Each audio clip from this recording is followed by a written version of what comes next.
Welcome back to the Great Mechanical Pencils YouTube channel. Today we're looking at one of my favorite modifications, how to make the Pilot S15.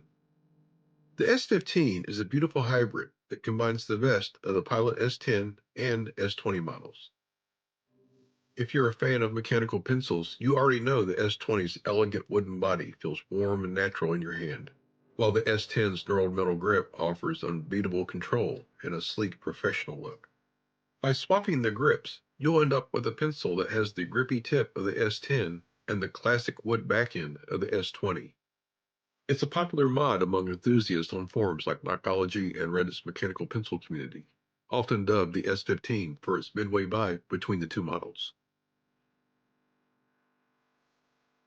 This modification can be performed in two ways, depending on the desired lead size for your S15. If you're planning on your S15 to be in 0.3 or 0.5 millimeters, this process can be reversed. However, using lid sizes not available for the S20, like 0.4 millimeter or 0.7, this is a destructive process and will likely prevent you from being able to revert back to the original pencils. Stay tuned and I'll show you both methods. This is the procedure you use when you want your S15 to be in 0.3 or 0.5 millimeter. Basically, you start with an S20 in one of those sizes. And to be honest, this is the only method that I can really recommend, and I'll show you why later. To begin, you'll need a Pilot S20 and a Pilot S10. In my case, I use 0.5 millimeter for both, but the S10's lead size really doesn't matter since we're only using its grip. Begin by disassembling both pencils. Unscrew the metal tip from each and set them aside. Now, for the S20, grip the wooden section firmly and twist it counterclockwise. I used a piece of rubber to help me grip it. As you can see here, the wrong end has come loose, but that's okay, we can work with that. But just be careful you don't snap that wooden piece while you're unscrewing it.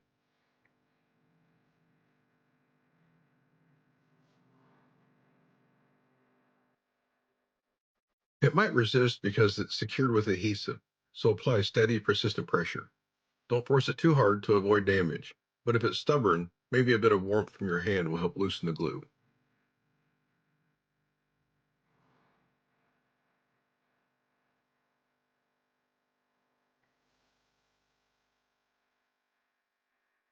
Once the grip is off, you'll see some adhesive residue on the inner metal tube.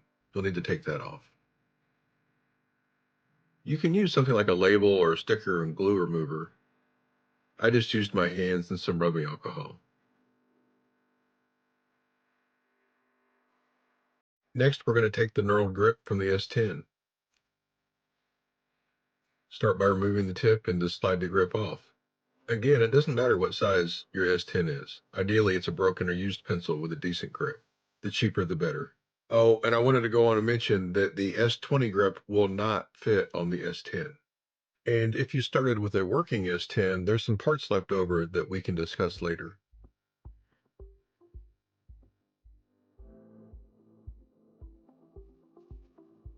Here you can see I'm using some rubbing alcohol just to get the last of the adhesive off. And next, we're going to put it back together.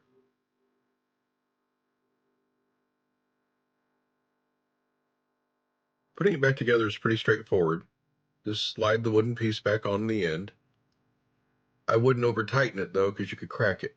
Some people recommend putting a drop of glue right there to secure it.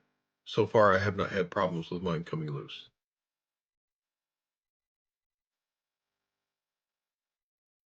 After you put the eraser cap back on, the last step is to secure the grip. Slide it in place, and then hold it tight with the tip. And that's it. It's that easy. Here's your finished pencil. I'm really happy with the results. I wish I would have done this sooner, but to be honest, I was worried about breaking my pencil. But when I found out how easy this was, I knew I had to share it with you. Here you can see the S20 grip will not fit on the S10. You can see the S10 barrel is pretty thick. It's a bit wider than the S20.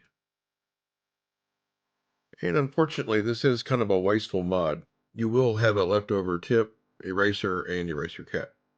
I guess it never hurts to have a spare tip in case you drop it. And speaking of the tip, if it feels wobbly, it's because of the size differences of the barrel. Here, you can really see the size differences. This can be easily fixed by wrapping a layer or two of tape around the middle tube for a snug fit.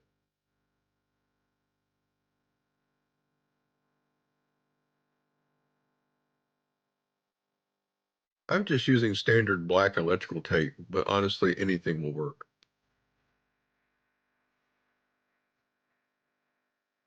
And surprisingly, one or two layers is about all you need.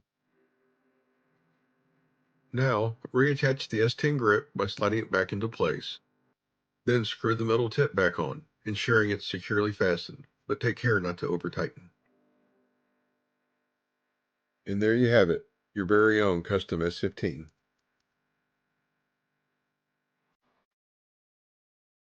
Coming up next, we're going to have a look at the second method, but first I wanted to talk about the spare parts. Like I mentioned earlier, you're going to have a leftover tip and eraser cap. A spare eraser with a lid gem clearing rod is always handy. It'll fit most Pentel pencils. I was able to find out that the lid hardness indicator will fit in a Rens Nero AT.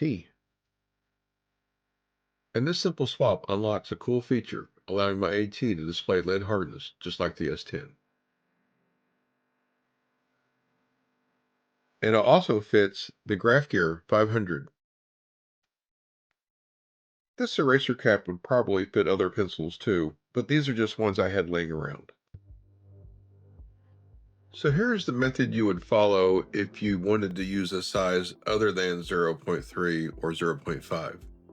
This process requires you to forcibly remove the chuck from each pencil and swap them.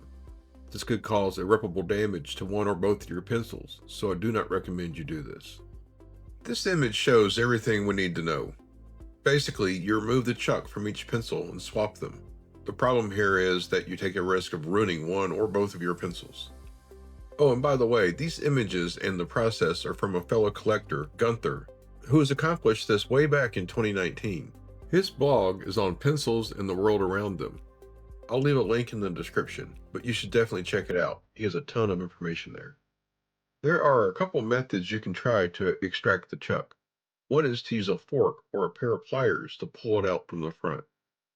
You could use a small pen vise or jeweler's hand vise to assist in removing it.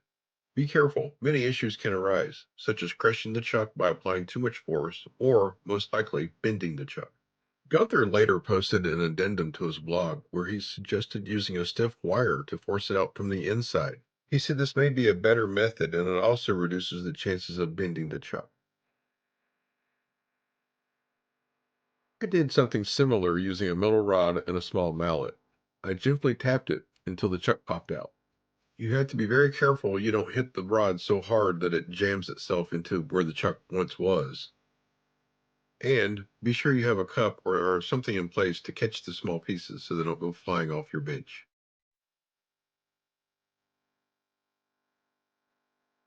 I performed a similar process with the S20. And again, be very mindful of your force because you do not want to jam that metal rod into the space where the chuck once was. And the final part of this modification is to take the chuck from the S10 and insert it into the S20 body. To be honest with you, when I first heard of the S15, I thought this particular procedure was the only option, so that's why I avoided it all these years. I really don't like the idea of tearing up a perfectly good pencil. And then once you see everything is working, you're ready to slip the grip and the tip back on.